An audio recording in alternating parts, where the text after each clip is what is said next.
So the purpose of today's video is to show you guys how I rebuild dampers. In this case it's a Showa from a Ducati 916.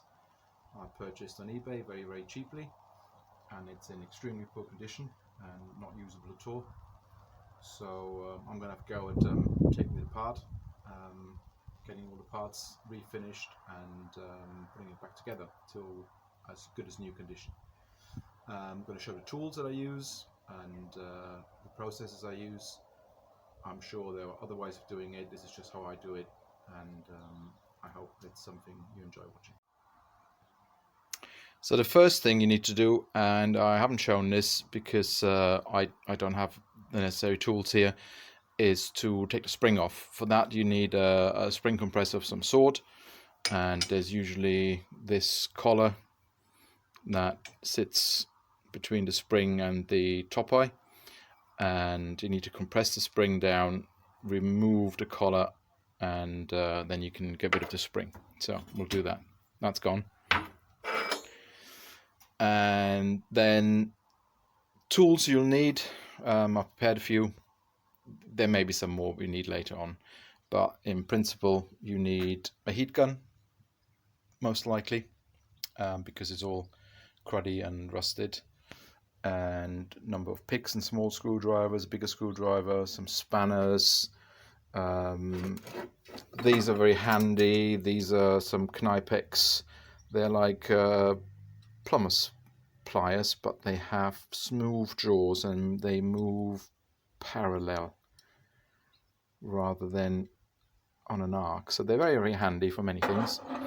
You need some sort of C-spanner for taking the spring off to get rid of the preload first. I've already done that, and this is a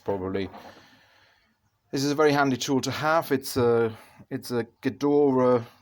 It's a friction ratchet, and it usually has an insert in the top with a square, and you can use it as a ratchet. It's got no teeth, nothing. It just works by friction. And I've made an aluminium collet that fits just over the damper body, and it's going to sit in here later, and with that I can undo the damper tube from the damper body. There are other ways of doing it. You could put the damper tube in the lathe if you've got one, and undo the body from it that way. I've recently read someone has put lots of tape around the body and a couple of hose clamps and used some big water pump pliers and undid it that way. So even that's possible. But I've got the correct tool, so I'm going to use that, and hopefully we'll get it undone. So the first thing I do is I want to remove those little top hat bushes in the top and bottom. And there's a little gap in between the bushes, so you can get in with the drift and hold it in a vise, soft jaws, not to damage it. And they're usually not too bad.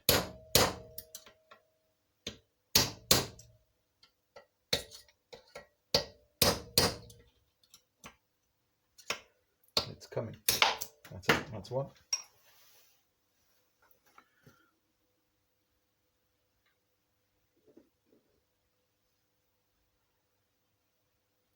There you go. There's 4 of those to come out.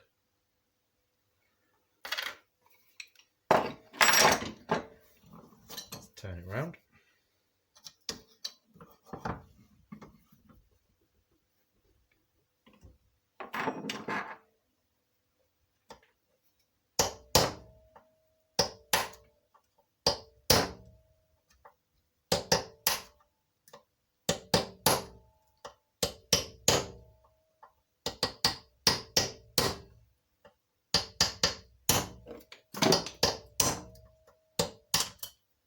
That's 2, and the bottom is the same. I won't show you that. When you have the top hats out, there are some O-rings either side, more like cord rings. They have not much of a function. They prevent the damper from twisting when it's installed in the bike, so you can hook them out. And now we're able to put this damper in the vise. I clamp the bottom eye, clamp it fairly tight. And then the first thing I do is, on all dampers, get rid of the gas. I have a feeling there's probably not much gas left in this one. Easy to do on a Showa. It has a Schrader valve, so we just push that in. The cap has already been mullered at the top here, so we'll have to deal with that later. No, there's no gas at all in there. But yeah, Schrader valve, dump the gas. If it's an Oerlins or some other type, you might need a hypodermic needle. There's a rubber bung in there, you punch through it with a needle. They're self-sealing, so you don't damage anything. You push a hypodermic needle through and that lets the gas out, and later on when you come to regas, it's the same principle. You need a needle with an attachment for your gas. So gas is out. Next thing to come off is the dust cap bump stop at top of the damper. I'll show you that in a moment. So this is to come off next. That is just literally a bush that's pressed in, and the only function is to protect the seal head from the damper bottoming out against the bump rubber. And it's just pushed in so we can use a drift again, and there is a little notch somewhere and we can start knocking it out. This is very cruddy, so I'm not sure how easy this will come out. We'll give it a go.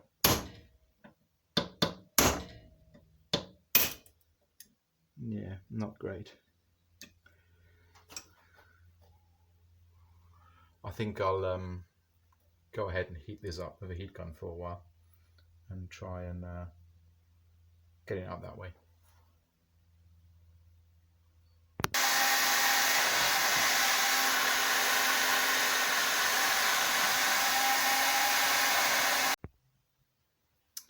So after a lot of heat, this has finally started to shift.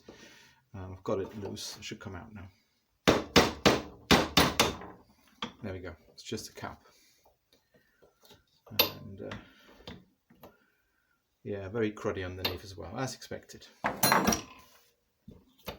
Now I'm going to turn the dump around and I'm going to undo the shaft nut. So if you don't dump the gas pressure first, when you undo this nut and start winding the top eye off the damper shaft, you will get wet with oil. Hence, it's always good to dump the pressure. Oh, not too bad. That's coming undone. I'm going to work that a little bit back and forth because I want to wind it off the shaft as well.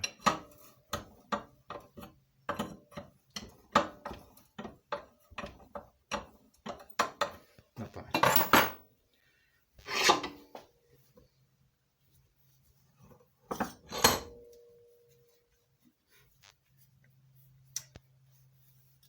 Now the top eye is quite tight as well.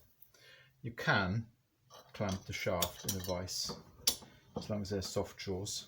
They're quite tough, won't do any harm. Although I've already seen this shaft is past its best. It's got corrosion at the top, so we'll probably have to make a new shaft anyway, but let's see how that goes. No.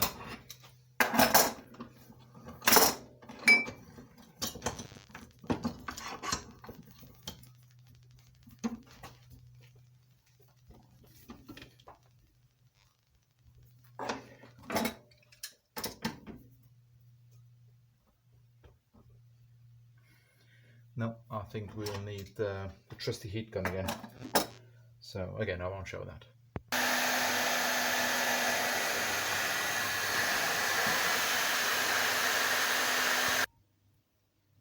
Gave that a lot of heat and straight off. So we can wind that off now. Can't touch it because it is very hot.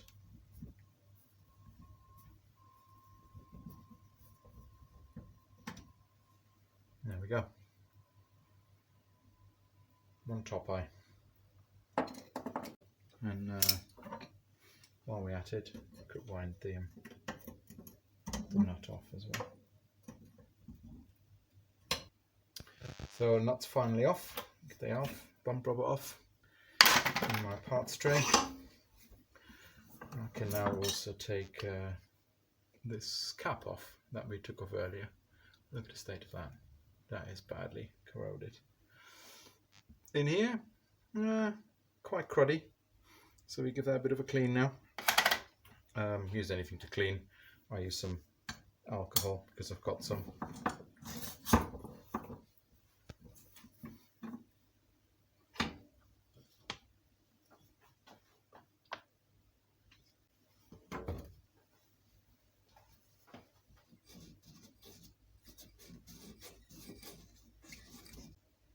Still got oil in it. It's quite surprising because it was quite wet. But, right.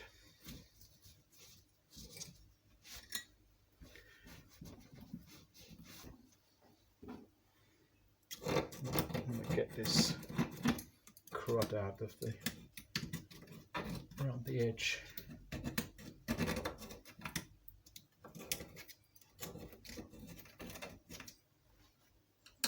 I'm just going to go and blow that out with the with an airline. Right, the next step is to remove the shaft, seal head, and piston itself.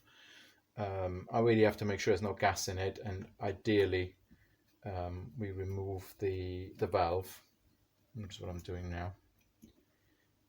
Then it doesn't build up gas again because we need to push it in.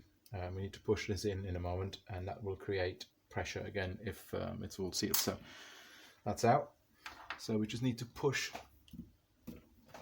this in. Sometimes it goes by hand, of course not this one because it's so cruddy. Might have to knock that in. Put a bit of oil on it and find a suitable drift to knock this in.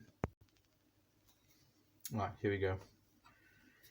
We just have to unseat this a couple of millimeters. There is a snap ring that stops this from coming out, so I just need to unseat it downwards so I can get to the snap ring.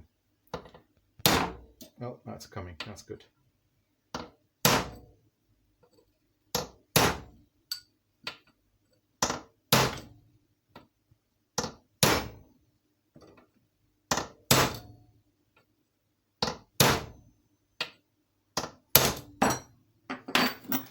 Now, if you have a good damper that you just want to service, this is easy. This pushes in by hand.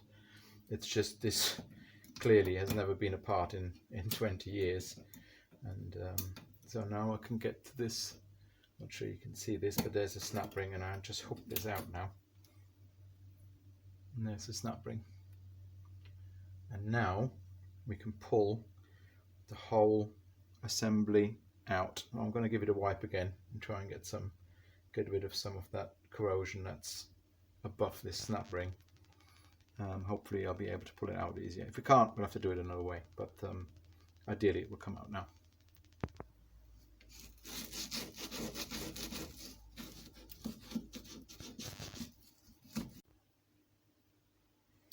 So very often now, this is all snap rings out, you can just wind the top eye down and just pull this out.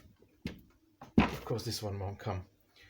So what I'm going to do is more heat around the body, and then I'm going to clamp the top eye in the vise, and I'm going to hit the body with a rubber mallet and try and unseat it that way. So it's all nice and hot. Let's see if it'll come now. So I've got a rubber mallet. I'm going to just hit the edge of the body here.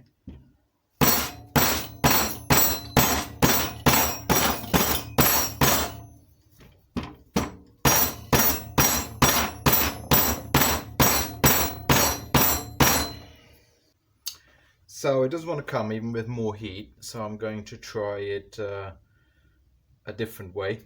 I'm trying to get the damper body off, the damper tube off first. So there is a little grub screw I have to remove first. I don't know if you can see. You can see it here. There's a little grub screw there. Oh, that wasn't too bad. It doesn't do much. It just sort of sits on the threads, and if you don't undo it, then you're going to damage the threads when you wind the damper tube out. At this point, I can also get rid of the spring platforms. They just slide off. Yeah, here we go. There we go. It's just a sleeve, and it's got the 2 spring platforms on. It's a good idea to take the aluminium platforms off the sleeve at this point or before, because you can put it on the body and it holds itself. I'm not going to bother because I have a lathe, so I can put it in the lathe later and get those platforms off. Right, now we need some more heat.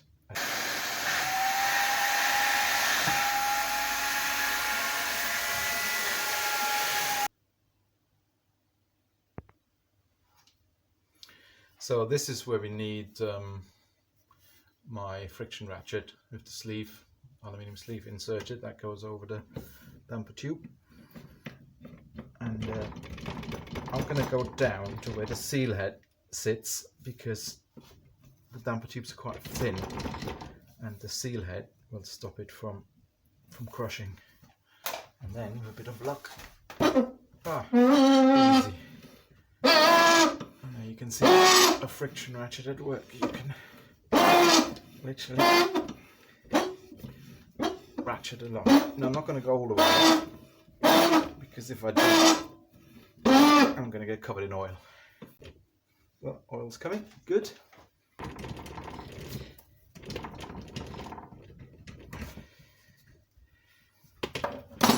here we go. Oh. And I got covered in oil.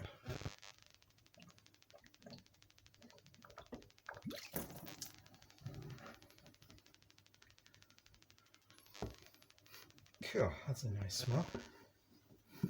The oil is surprisingly clean after all this time. So now we have the damper tube off the body, and the piston still in, and the rod's still in, but that should push out the bottom quite easily now. So I'm just going to push that. See if I can push that all the way out.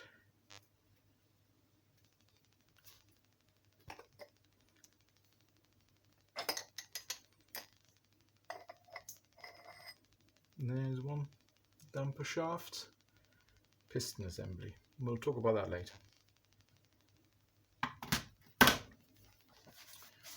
And here's the damper tube, and it has just got this seal head stuck in it. Now the question is whether it's more convenient to push it all the way down or try and get it back up. It's just an O-ring. It just, all it is on the outside of this seal head is an O-ring, so there is not much.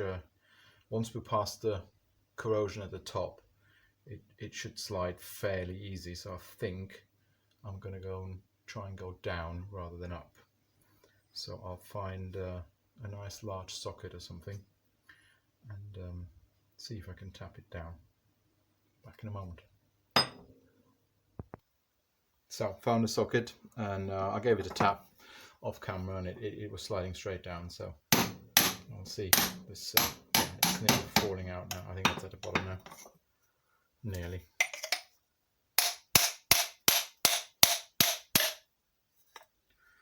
And here it's coming.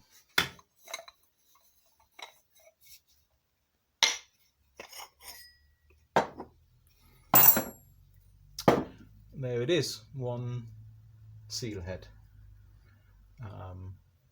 Again, we're going to talk about that in a moment.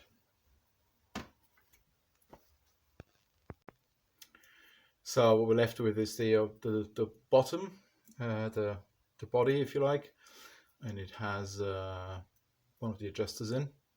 That's just screwed in, so that should come out quite easy. Again, heat's probably good, and it's got the gas canister, which has a bladder inside. There are different types. Erlins use a piston, which sits somewhere here, and it separates the oil from the gas. Showa use a rubber bladder. Usually I would try and get the top out now first, and where the bladder doubles up as a seal. It's like an O-ring attached to the yeah, it's like an O-ring with bladder attached. But because this is really corroded, I have a feeling I'm going to struggle with that.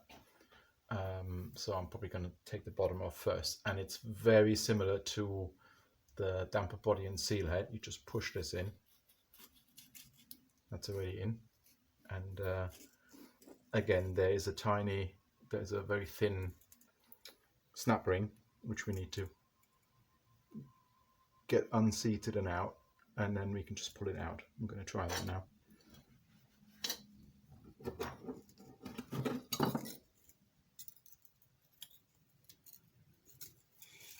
going to turn that a bit so I can get to the bit that I want to get to a bit easier.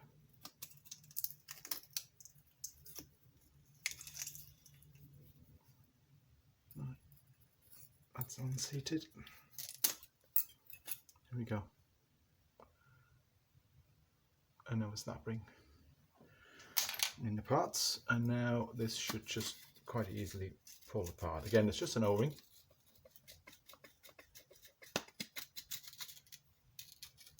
And here we are. So that's the body, and then we've got the gas tube, and I think you can just see it inside. That's the bladder now. So now we can, again, I think it'll be easier if I push the whole lot down rather than try and pull it out because of the corrosion. So I'm going to do that. I have to unseat it anyway, because again the top is held in exactly the same way. You push it down, you have a snap ring, you get the snap ring out, and then you can normally just pull it out. But I think in this case pushing it might be the way to go. We'll see. Got it unseated fairly easily. So yet again, let's find my trusty pick.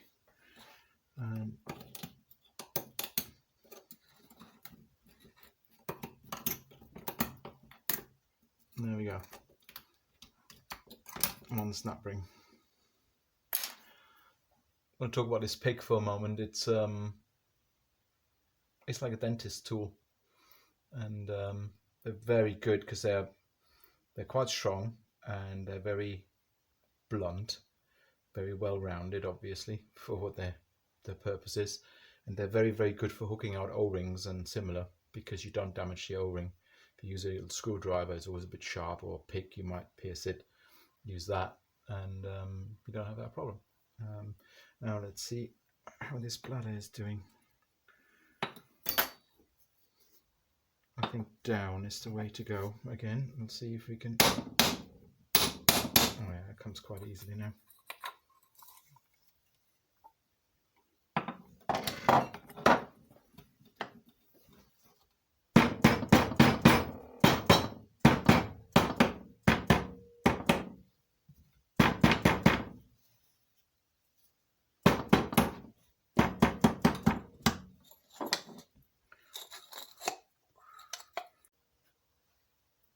Obviously, if you have a press, that's the way to do it. I don't, so I have to make do with what I have. Now it's out. And the bladder should just, maybe we'll use that super pick I've just talked about. Just comes away. So there's one bladder, and there's one top. So I can go to the bin. And there's the gas canister, which is just a tube with a couple of grooves for snap rings, nothing else. Right, last thing is the adjuster.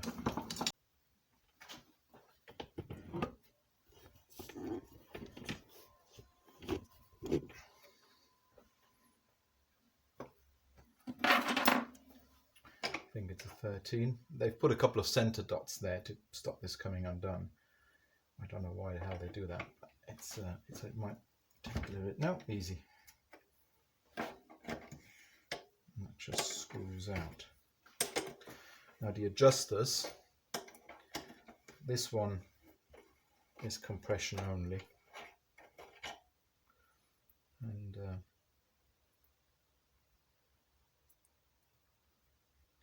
there's not much to it. There's a tiny shim, we don't want to lose that. It's got a tiny hole in it. It's like a seal shim that seals the hole in the body. And then the adjuster itself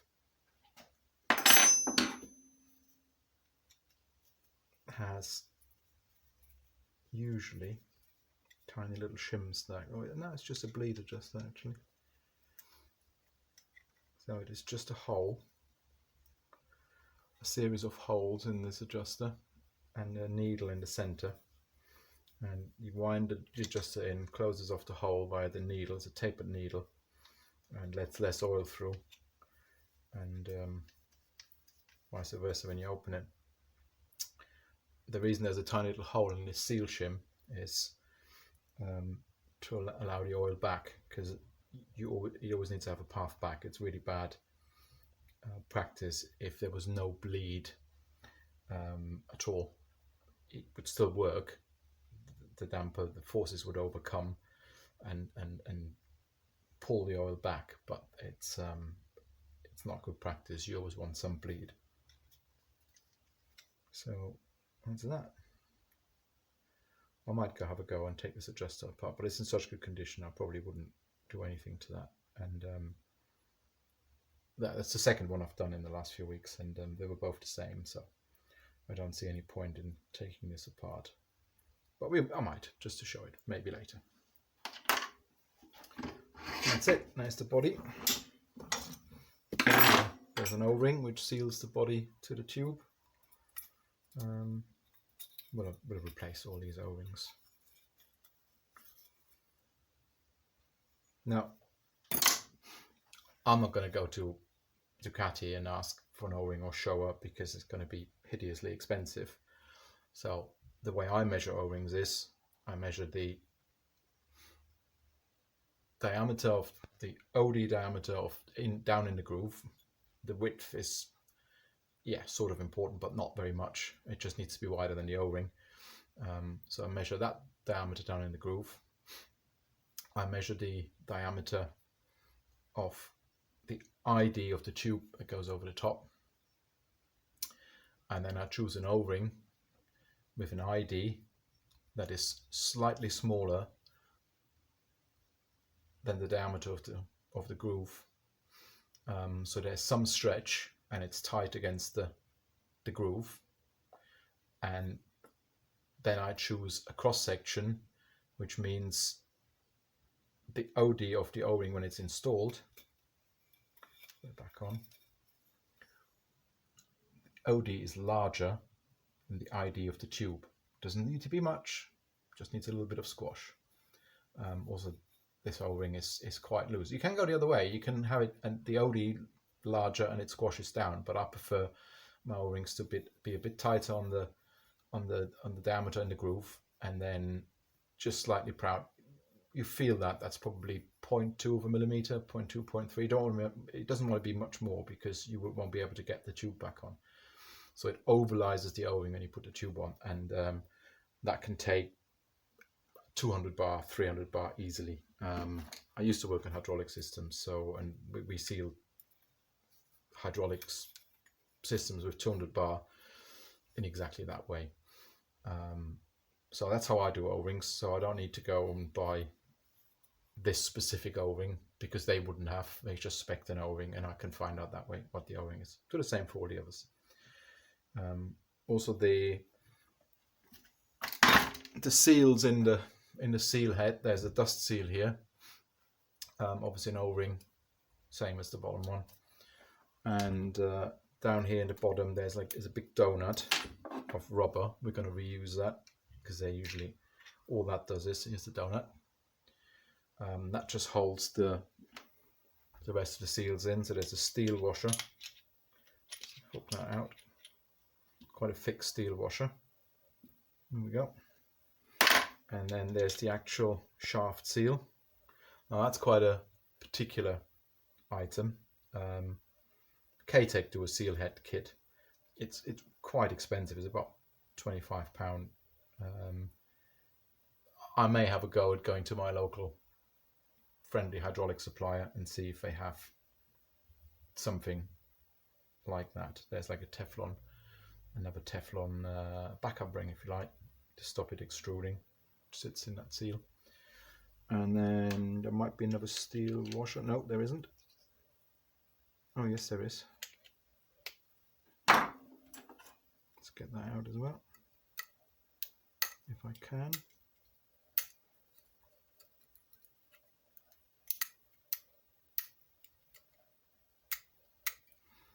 Doesn't want to come now, well, I come later. And then there's the dust seal. That is best to put that in the vise.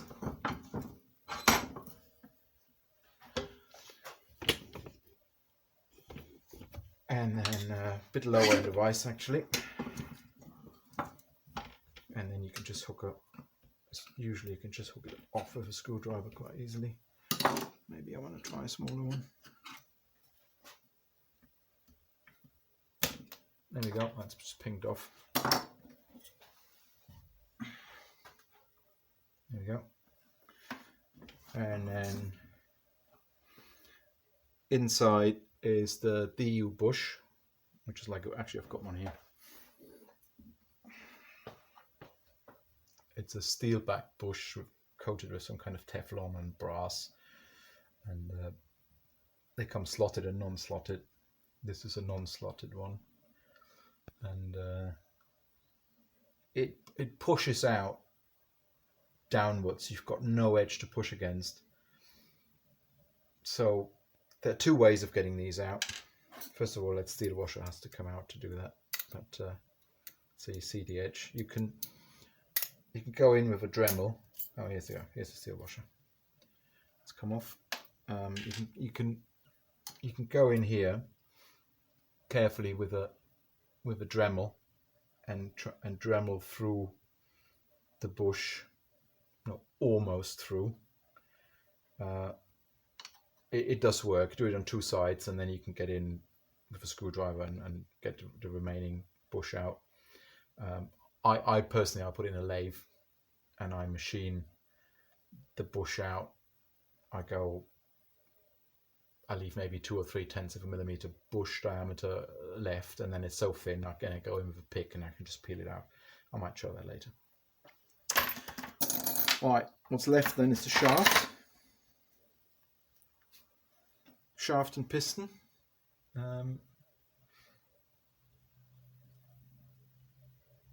It's a shame that shaft has a bit of corrosion just at the top. I'll decide later whether I make a new one or not. Because where the corrosion is where the bump rubber sits. And although the chrome has flaked a tiny bit at the top, once I've cleaned that up a bit, it would never be able to go through the seal and do any damage. So otherwise, other than that, the shaft's is perfectly good. So I'll decide. Maybe I'll do it. If I have to make a new one, it's not an easy thing. It's not impossible to do. You can get 14mm chromed and ground bar stock. You can buy that. And then it's just a matter of machining it, putting the threads on, drilling it out. Obviously, it needs to be drilled all the way through and quite accurately. And this is, and that's where it's a bit it can be problematic. But I'll decide that at a later point. Let's try and get the piston off, piston and shim stack. So again, the shaft is very tough. You can put that in a vise and hold it, but I'll probably refit the nut if it goes on nicely. So the thread on the top of the shaft is a M14 by 1.5, and I happen to have a tap for that. So I tapped out the nut. So I can put that back on.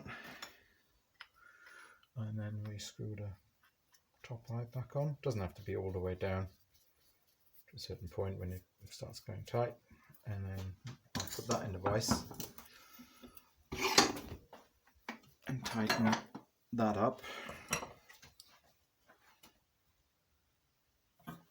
and that should now allow me to undo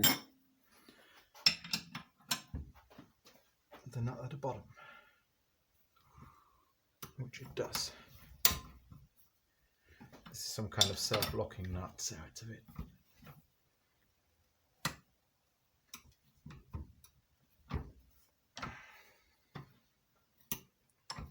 What's going on here? Right, what I'm going to do is I'm going to put this shaft in the lathe and machine this peened over bit at the bottom, machine that off. You could grind it, but I'm going to machine it off. So we'll have to undo the nut again, and we'll take the needle valve out as well at the same time. I can show you that.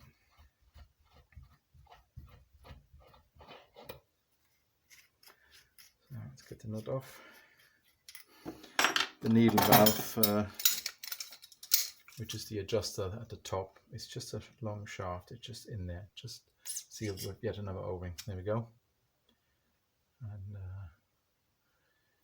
that is why you get covered in oil if you take the top eye off when the damper's gassed, because it allows the needle valve to shoot up and oil will go everywhere. So we've got that out. So I'm going to go and put this as it is in my lathe and just machine that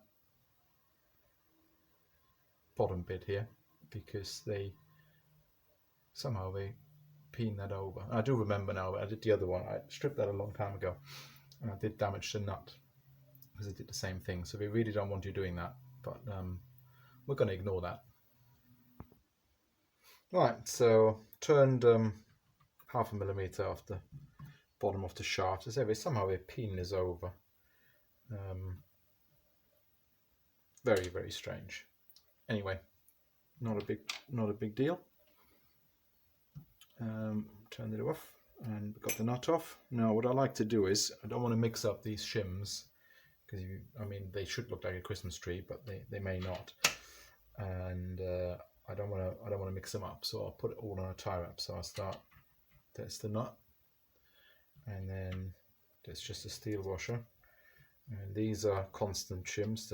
There's a stack of them, they're all the same diameter. They're just packers really. They don't, if you have one on there or 10, makes no difference to the forces. So we just pack it out to the required height so the nut will clamp, and then you've got your Christmas tree. Now it'll be interesting to see the other one I did. The shims weren't arranged like a Christmas tree. They had something in the middle. They went from the piston upwards. They went big, smaller, smaller, smaller, and then they went really small and then big again. All that does is make the damper really soft, and it may well be how it was meant to be. And we went on a dyno, I've got a graph for it. I was just surprised because it's not something I'd ever do. I'd make it soft in a different way. But let's see. Well, these are all in order. They're getting bigger. Yeah, it's exactly the same. So big, big, big, bigger, and then here is a smaller one. So all that does is, the only shims that really are working as a valve are these two. So that's quite a soft stack, and then you've got a smaller one, so the oil pressure pushes against the shims. We'll open these two shims first, and the rest of the stack does nothing at that moment. And only when the forces get really high and those shims get bent further will they overcome the kind of preload that's been, well, actually negative preload created by that smaller shim. So if one wanted to stiffen his damper up significantly for track use, all you do, you remove this shim. By the feel of it, it's a 4th shim. You remove that and the damper will be significantly stiffer, because all of a sudden the whole shim stack is working immediately. So I do wonder whether when they first made these 916s, they put the full shim stack on, or had the full shim stack working, and they did their tests and what have you over, and then when it came to road use, it became clear that is a bit too stiff, and they just fudged this shim in there. So something that could easily be taken out. So could be, I don't know, I'm guessing that's possible. Right, it's a bit of a burr here, so I'm going to have to deal with that now before I get the piston and the other shims off. Back in a moment.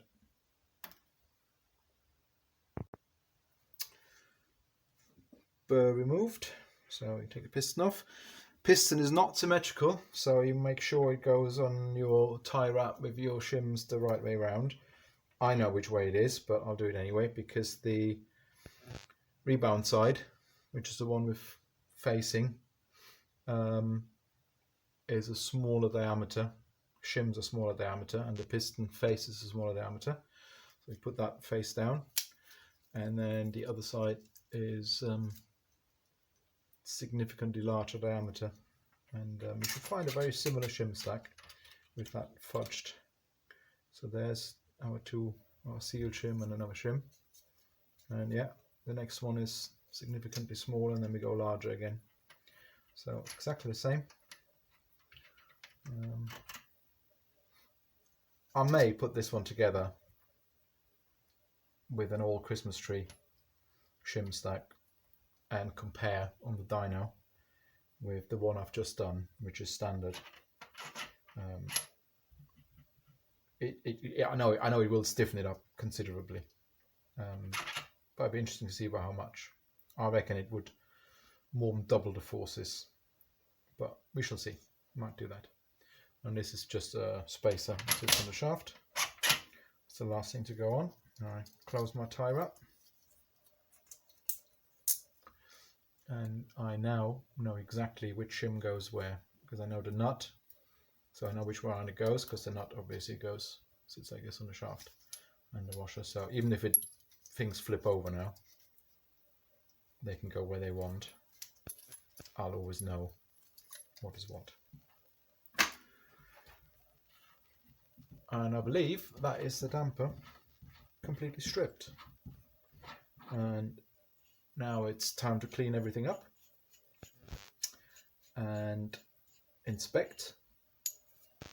And I've already decided that the damper body and the top eye, the anodize, is pristine. It's just a bit dirty, just needs cleaning up, and re-anodizing won't make it any better. If you want to re-anodize, you obviously need to push the bearings out. There's again a tiny circle up there. They are snap ring. They are a pain in the bum to get out. They're really, really difficult. They're meant to go in and be forgotten. Bearings are still very good. What I'm going to do just now, I'm going to take the adjuster apart, because there's an O-ring down there, and my other one the adjuster had snapped. I know this one isn't because it feels good, but there's a bung in there which is screwed in. I'm going to try and unscrew that, as ever, heat first, and then get the adjuster out. Because the adjuster's a bit rusty, I want to de-rust that and then make it all nice and shiny and brown again. So back in a moment after I heated this up. So, smoking hot. Let's see if this will come out. Screwdriver away.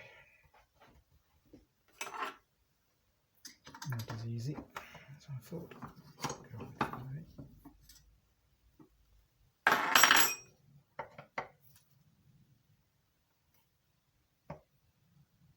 Oh, that doesn't feel good.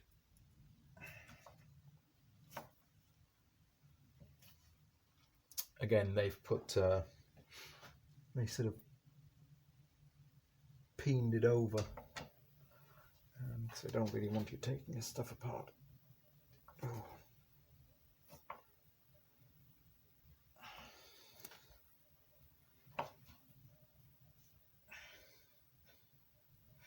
Might have to drill that out. It's an 11 by 1 thread in there, which is obviously not exactly standard, but funny enough, I have a set of taps and dies which came from China for very little money. I'll just get up for a moment. It's a big box full of taps and dies, and it has an 11 by 1 tap and die in it, so I'm quite easily able to make a new bung, and I do want it out, so I think I'm going to drill it out. I'm going to have one more go at this. No. So I'm going to drill that out. You wouldn't have to if your damper isn't in as bad a condition as this. You wouldn't touch that. As long as the adjuster works and moves freely, why would you take it out? There's no point. But because this one is so awful, and I really quite like it, as nice as it can be again, I'm going to get this out. I won't show that. Peen it, center punch it, and put a drill through it and drill out to the probably to 9.5, and then you start peeling it out. Shouldn't be a big problem. I won't show it. So that's the damper stripped, and I might do a video, talk a little bit about how the damper works with some diagrams, and then there's going to be a video putting it back together. And hope you enjoyed.